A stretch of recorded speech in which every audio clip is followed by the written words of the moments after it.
Sliding between notes is one of the easiest ways to add a bit of interest and feel to our playing.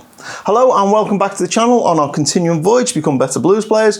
My name's Mark, and in today's lesson we're going to look at an example solo that's going to act as a real good kind of practice workout for sliding between notes. So sliding between notes is where we take one note and drag it up to another. So I'm only going to pick this once, but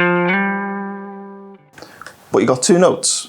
And that's the basic idea. So what you're going to see now is an example solo where there's loads of different types and ways of doing that technique, and then we'll come back on the other side. I'll pull it apart and show you techniques one by one. So here's the solo.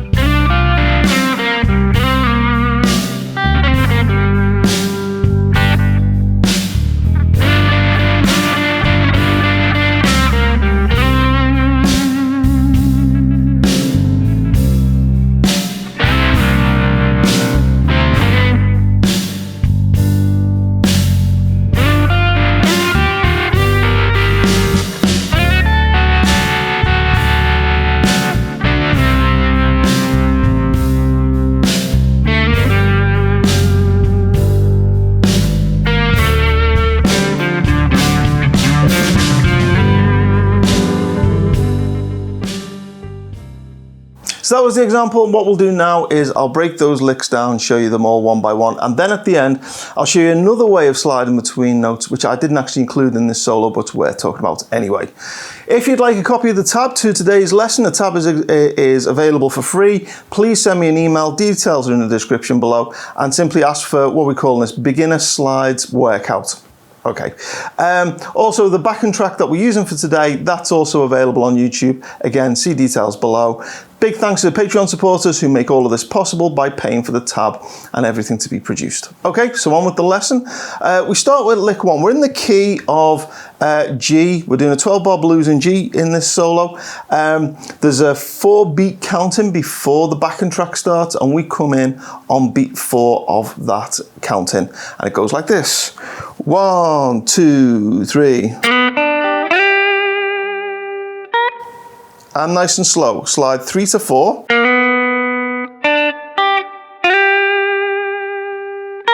So you get that slide there. And then this one here. Doesn't matter what finger you slide with. I like using my middle finger, but it doesn't matter.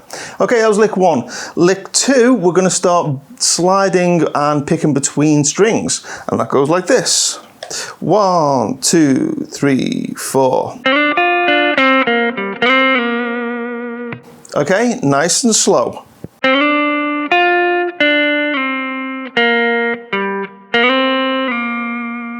So a couple of things going on. Slide, pick the string underneath and then slide back down.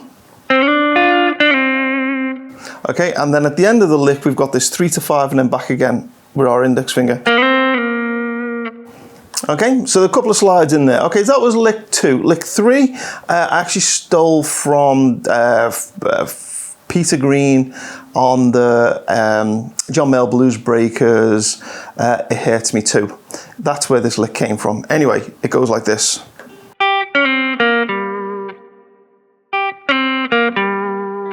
Okay, nice and slow.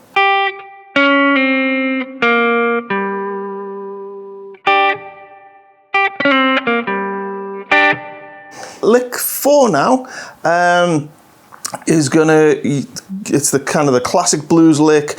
We're sliding 2 strings together and it goes like this.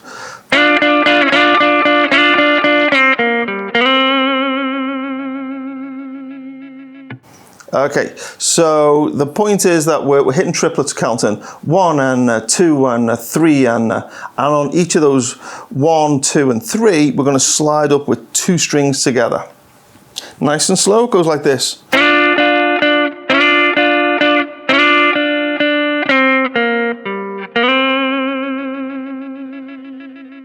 And we end with that slide up there. When sliding into those 2 strings together, it doesn't really matter where you start from. It's not the starting note that's important, it's where we land. Once again, nice and slow.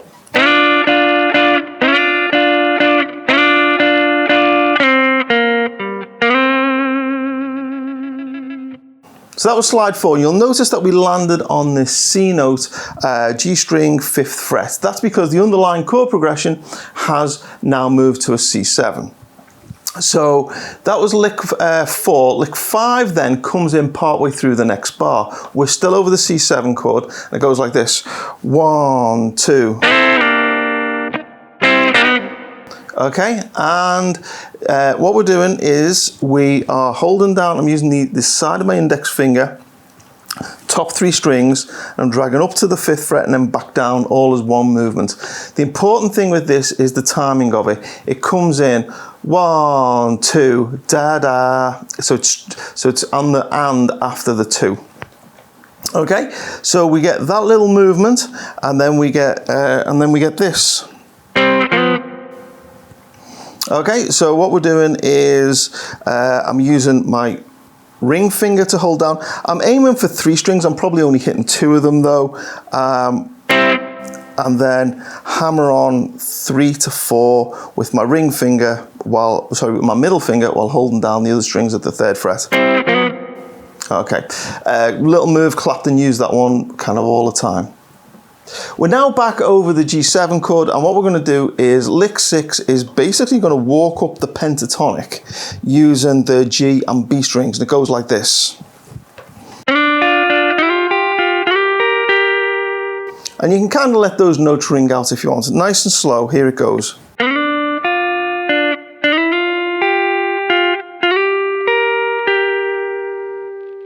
Okay, lick 7, we then go to the D7 chord. We're actually just picking the top of a D chord. If you think of a D chord here, we're just picking the notes of the top B and E strings, and that goes like this.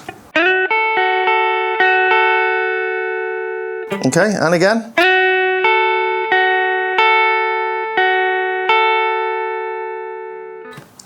So lick 7 there, what we've done is we've just emphasized the notes of a D chord. The underlying chord progression is now going to move from a D to a C, or D7 to C7. And what we're going to do is lick 8, we're going to emphasize that by picking the notes of the D, G and B string, holding them and sliding them down like this. Pretty straightforward. The only tricky thing is that we need to make sure we're holding those multiple strings together. Lick 9 now uses a down slide where we're just sliding down 1 fret. This is where we're moving from the C7 chord back to the G7 chord. It goes like this. Nice and easy. And even slower.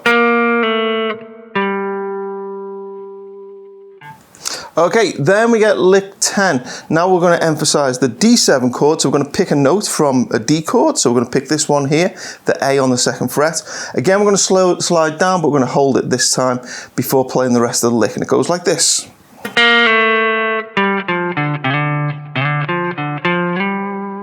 Okay, so that first part is the slide down. And then we're going to play this section. I'll do this nice and slow.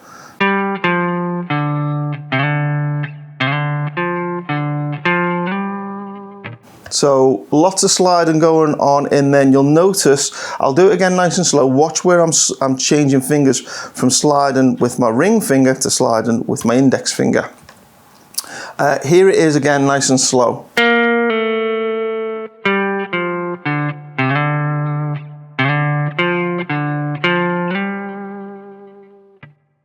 Okay, that was the whole solo. If you learn that, that'll be really good practice for all those different slides. One more thing before we go. There is another type of slide where we slide up and down very, very quickly, 1 semitone.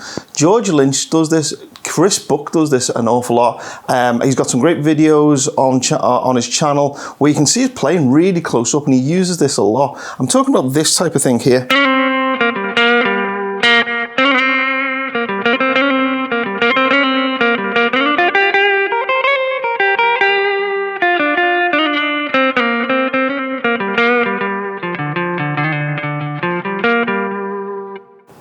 So that idea where you very quickly up and down a fret, as I say, Chris Buck does that an awful lot. That's another one. I didn't include it in this solo simply because I forgot.